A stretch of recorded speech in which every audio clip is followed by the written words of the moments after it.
अब आप अपनी बात रख सकते हैं सर। हाँ सुरभि जी, मेरी आवाज आप तक आ रही है? जी जी जी बिल्कुल।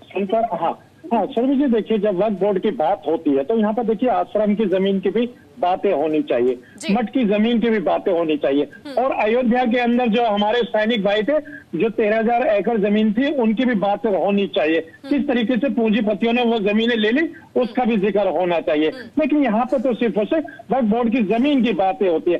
वक्फ बोर्ड की जमीन जो हमारे बाप दादाओं की है, जिस तरीके से अभी हमारे अंसारी भाई भी बोल रहे थे, आप बार बार कह रहे थे कि वक्फ बोर्ड की जमीन आपके बाप दादाओं की है तो इसके डॉक्यूमेंट्स तो दीजिए। अरे भाई, हम अपने डॉक्यूमेंट्स, हमारी देशभक्ति है, देशभक्ति से ज्यादा प्रमाण तो कहीं दे नहीं सकते। और सर तो कल को मैं भी अपने देशभक्ति का प्रमाण दिखा करके कल को कहीं पर भी जा करके और मैं क्लेम कर दूं क्या कि मेरी जमीन है, भाई मैं तो देशभक्त हूं, मेरे नाम ये जमीन कर दीजिए। हाँ सुरभि जी, ये देश संविधान से चलता है, संविधान से ही ये कानून बना है। है ना सर, तो संविधान ही तो बदलाव कर रहे हैं, फिर एक्सेप्ट क्यों नहीं कर रहे? मैं जवाब सुन लीजिए। हाँ सुन लीजिए, देखिए कृषि कानून बिल भी था, कृषि कानून बिल बनाया गया ना, कितनी खूबियां उसके बताए गए थे।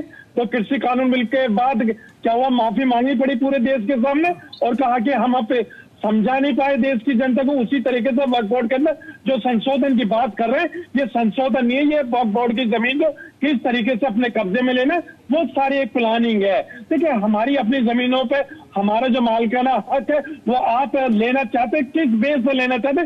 सिर्फ आप एक कानून के अंदर बदलाव करके उसी के आधार पर जमीनें लेना चाहते। अब भाई कल को अगर आप हमसे ये कहने लगे कि जी ये मुल्क जो है आपका नहीं है, तो भाई ये मुल्क तो छोड़ने वाले नहीं, और ना हम अपने बाप दादाओं की जमीनें छोड़ने वाले, क्योंकि इसी मुल्क में हम पैदा हुए और इंशाल्लाह इसी मुल्क के अंदर दफन भी हो जाएंगे सुरभि जी। तो ये हमारे वक्फ बोर्ड की जमीन हमारी खानेका, हमारी मस्जिदें, हमारी इबादत गाह के लिए दी गई है हमारे बाप दादाओं ने। और तो और भी अगर इसमें देखा जाए तो हिंदू भाइयों का भी बड़ा सहयोग रहा, उन्होंने भी मदद करी है, खानगाह के मस्जिदों के लिए अपनी जमीनें दी है। तो अब ये बता दीजिए उनके कागज कहाँ से ला के देंगे? लेकिन ये कह दिया जाता है कि वक्फ बोर्ड जहाँ उंगली रखता है वो जमीन उसकी हो जाती है। टैक्स बढ़ते तो इक्वली उतना टैक्स भी दे दिया कीजिए। मैं आपके पास